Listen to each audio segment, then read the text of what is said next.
Assalamualaikum warahmatullahi wabarakatuh. Nama saya Imelda Sri Ulena Purba. Saya dari Fakultas Matematika dan Ilmu Pengetahuan Alam, Prodi Pendidikan Biologi dari kelas A. Di sini, saya akan menjelaskan materi singkat mengenai pembuatan indikator alami dan reaksi eksoterm dan endoterm. Indikator alami adalah indikator yang berasal dari bahan-bahan alami yang telah diekstrak yang digunakan untuk mengetahui tingkat asam, basa, atau pH suatu larutan. Tujuannya ialah merancang dan melakukan percobaan membuat indikator alami untuk mengenal sifat netral, asam, basa dari suatu larutan kimia. Kelebihan dari indikator adalah tidak berbahaya dan ramah lingkungan. Sedangkan kekurangan dari indikator alami ialah tidak dapat mengukur pH larutan secara presisi sehingga hanya bisa menentukan range dari pH larutan.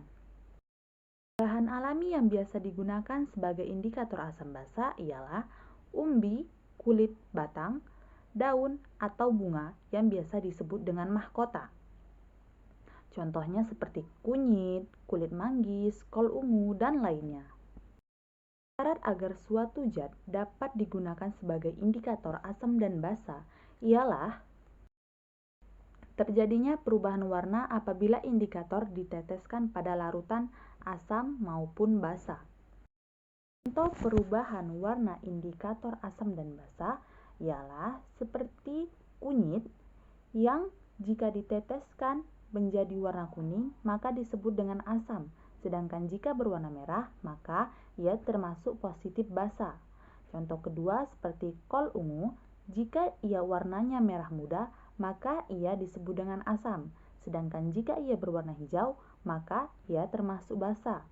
Contoh yang satu lagi misalnya adalah kembang sepatu. Jika warna merah, maka kembang sepatu tersebut berpositifkan asam, sedangkan jika warna kuning, maka ia termasuk dari basa. Kemudian judul selanjutnya ialah reaksi eksoterm dan reaksi endoterm.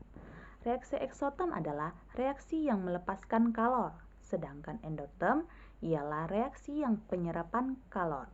Contohnya seperti besi berkarat atau kayu yang dibakar. Entalpi adalah kaidah dalam termodinamika yang menyatakan jumlah energi dalam, volume, dan tekanan panas dari suatu zat.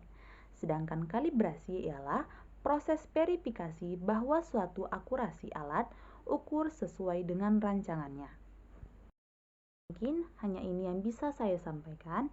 Saya akhiri. Assalamualaikum warahmatullahi wabarakatuh.